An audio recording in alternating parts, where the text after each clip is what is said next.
Good afternoon. Good afternoon. Can you introduce yourself, please? My name is Arun Ramamurthy.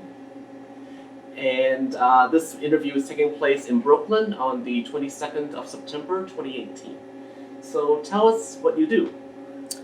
Well, I'm I'm a South Indian classical Carnatic violinist, and I've been playing since I was about 7 or 8 years old. I've been playing Indian classical music, and I studied Western classical also growing up. So I did both actually simultaneously until I was about 15.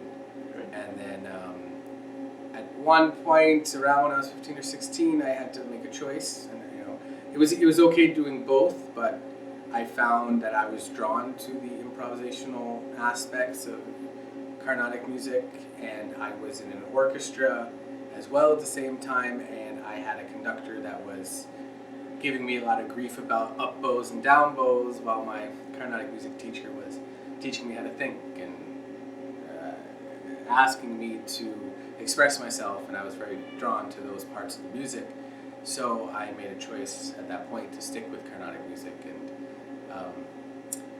I pursued it pretty heavily in my early 20s. After college, I went to India and studied with the Mysore brothers, Mysore Nagaraj, Mysore Manjunath, who are leading violinists in India. Mm-hmm. And I lived with them, and I studied pretty intensely. And that got me over the hump, and I realized this was something I wanted to do for the rest of my life. I always felt like it was a part of me, but maybe not always as a career choice. And even when I came back from India, I ended up working in IT for some years, and I did music alongside it, partially because music was not always something I thought of as being a career choice, but again, I made the choice or made the realization that it was something that I should be doing, was meant to be doing. So somewhere in my mid-20s, I made the switch, and I said music full time, and I've been doing it ever since. Great. Yeah. So if can we back up a little bit, and Sure. maybe we can start with what are your first memories, In music? or just life? Oh, my family. I remember trips with my family, like specific trips. I driving to Florida, for example, when I was, I think, 3. It was something I remember very closely. I have 2 older brothers, and my parents, and my grandmother would visit very often. So, and I have a lot of cousins that come and spend time with us, that lived with us. And they were coming to get their masters, so they would come and stay with us. My house was like Ellis Island for my family, and so I was always surrounded by family. So I would say like family and food Okay. would be the things. If I had to go back and remember my earliest memories, that would be it. Mm-hmm. My mom making dal, dove we call it, and making it into little balls.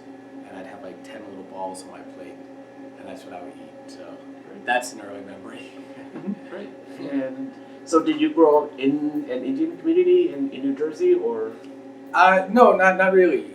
My neighborhood had very, very few Indians, actually. My school, for example, my class in elementary school, there was, in a total of 300 kids, there might have been about 4 Indians. So it was it's a very heavily Jewish population and Christian population.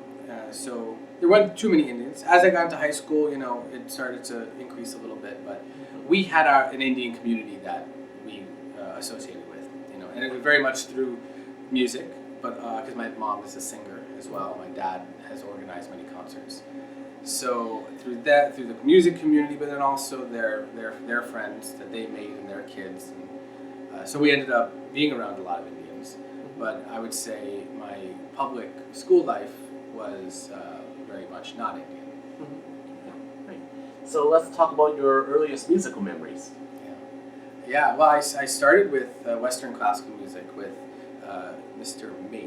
Jim Mate, and one of the sweetest men you'll ever meet, and he made quite an impact on me. He's probably the reason I stuck with violin in the very beginning, and he was him and his wife used to teach at a music school, and to me they felt very simple. It was just about music. That was life. And he would tell me stories of playing in restaurants, which is where I guess they would play a lot. And when I met him, he must have been 65 plus, so he was already an older man. And but his passion for music was amazing. And it was something that he was very heartwarming. He made me feel very close to him. So I did fall in love with music and started playing Western classical. And then my father actually, he wanted to learn violin. And he at this point was 50 something years old and had never played violin in his life, but my mom was singing and was performing, so then he was like, well, I need to get involved somehow. So he met my Carnatic music teacher, Mr. Ananta Krishnan, and started lessons with him. And when my dad was like 30, he was mowing the lawn, and he cut this part of his finger. And it was reattached, but he can't bend this finger. So as a violinist, or learning violin, you can imagine, you kind of need this finger. So he realized, unfortunately, as he was learning, that, oh man, I'm not going to be able to do this. And he continued learning vocal from that same teacher, but he was my way into learning from Ananta Krishnan. So after doing 2 or 3 years of Western music, I also started with Ananta Krishnan and did both simultaneously. And the tuning is different, so I remember the classes feeling very different. Because in one class I would be sitting on the floor with my teacher. In the other class, I'm sitting up in a chair and I'm playing like this. I'm reading music that is, notated on a staff versus Indian Carnatic music, which is notated with the solfege, the letters. So Sarigamapadanisa, S, R, G, M, P, D, and S. So that's Sarigamapadanisa. So, and so they're notated very differently. And but at that age, as a child, you're not even thinking about the differences. You just, whatever they tell you, you do it. And you just accept it for what it is. So I wasn't necessarily confused. I did find them to be different, but I wasn't confused. They didn't merge together for me. They stayed separate, and I learned them both separately in that way. So it really wasn't until I had to make this choice where I felt like I was getting older and I was starting to realize the differences more consciously that I even approached the idea of making a choice. Otherwise, it was like, why? Right. Why do I need to? Yeah. So you started violin as a private lesson, or Everything private lessons. I actually had never, to this day, I haven't studied in a group setting. Okay. It was all private lessons. So there was no orchestra in my school, for example. So it was private lessons with Mr. Mate, and then private lessons with Ananta Krishnan uncle. And then when I went to India to study with those two brothers, who all in Mysore, it was all private, one-on-one. Yeah. Okay. Yeah. So what music were you listening to growing up? I was listening to a lot of stuff. I was really into hip hop and hip hop, rap, a lot of rock and roll. So like I listened to The Roots, I listened to Tribe Called Quest, De La Soul. Like these are all, I guess, hip hop bands from the early '90s, late '80s that I really adored and like just loved the vibe. And I used to listen to a lot of Radiohead. And my older brother was, a rocker. So there was Guns N' Roses, there was Metallica, there was, even harder, Pantera, and a lot of kind of heavy bands. That not that it was something that I would be putting in the CD player, but it was something I'd be listening to every single day because of my brothers and stuff. So it was actually a lot of non-Indian music. I never really listened to Western classical music on my own.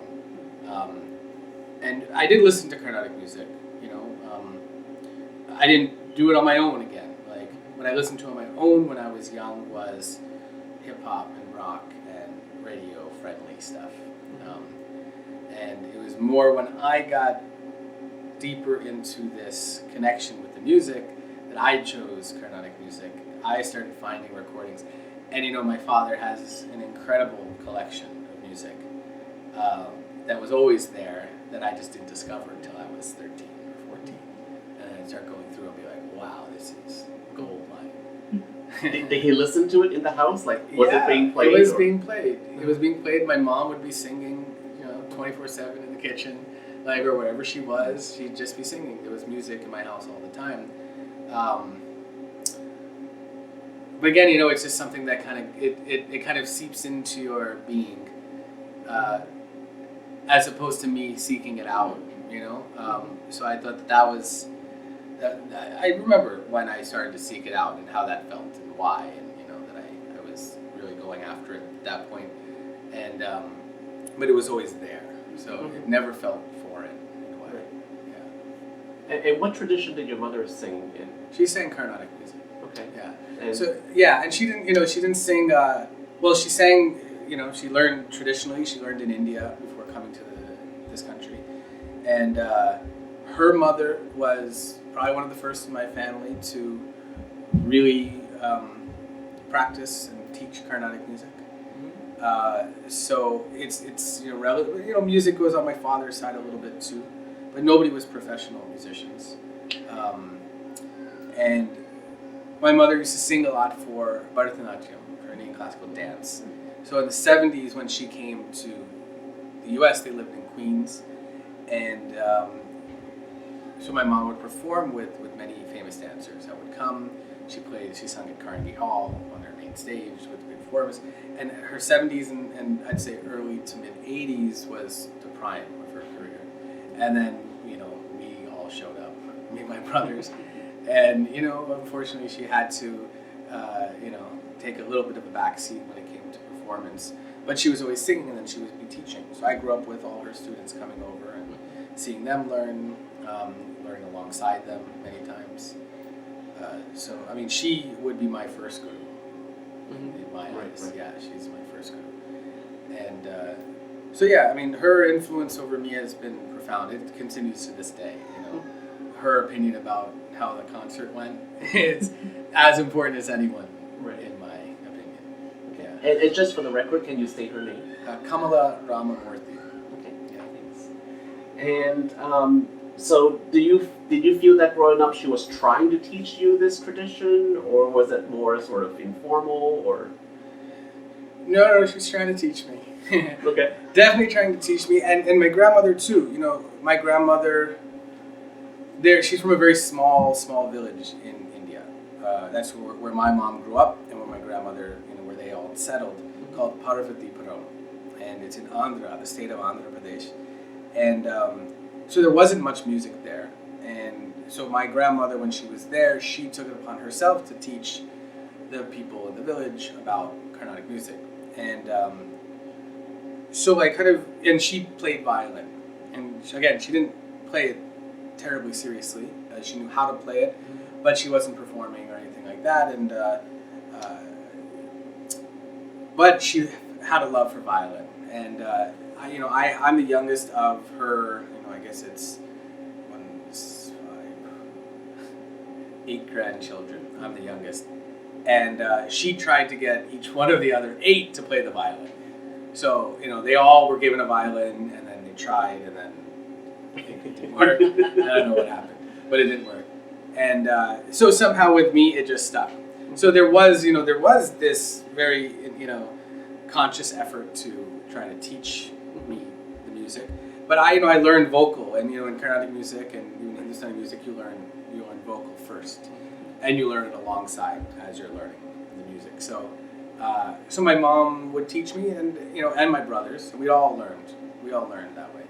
So it was something that they wanted to pass on. It was such a big part of their lives that it made sense.